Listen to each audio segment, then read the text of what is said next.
د افغانستان د ولسمشر د تازه مرکې مهم ټکي. محمد اشرف غني په نوې خپاره شوې مرکه کې څه ویلي؟ ښاغلي غني د هیواد په کومه برخه خبرې کړې دي؟ بشپړ جزئیات په ویډیو کې تر پایه وګورئ. پتمنو لیدونکو ستړي مشئ.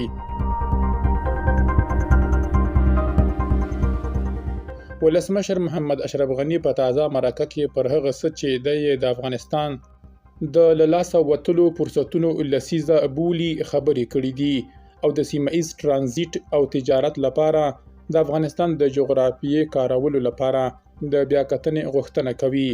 دلته پر مهمو سوداګریزو دهلیزونو او نړیوالو بندرونو ته د لاسرسي او په کارولو کې د حکومتونو پر ناکامیو غږیږي او ټینګار کوي چې افغانستان د تلپاتې بېخ بنسټو او سیمه ایز اتصال لپاره پر بې پریتوب ولاړ اوږدمهالي لیدلوري ته اړتیا لري.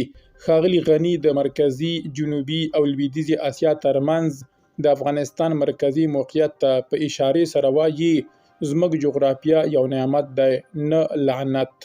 د اړیکو د پیلېدو پر ځای افغانستان د سیمه ایزې سیالۍ لپاره یو ډګر وګرځېد. موږ باید د وصل پل وای نه د نیابتي جګړو لومړۍ کرښه.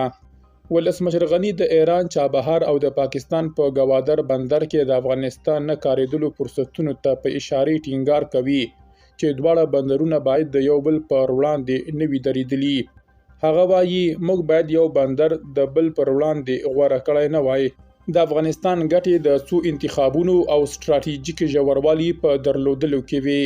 ولې افغانستان په شمال، جنوب، ختیځ، لویدیځ او مرکز کې 5 مهمو نړیوالو دهلیزونو ته په لاسرسي بیا هم د دوی فعالولو او اغیزناکولو کې پاتې راغلی دی؟ هغه د ملي لید نشتوالی او د ګمرکونو په اداره کې د باج غوښتونکي تفکر واکمني د دې ناکامۍ اصلي دلیل بولي. ګمرکونه قومندانانو او زورورو اشخاصو ته وسپارل شول. د دولت جوړونې د سرچینې پر ځای د شخصي عاید او سیاسي معاملې وسیله شول. د هغه پر باور دې فساد ملي یووالی او د دولت مشروعیت کمزوری کړ.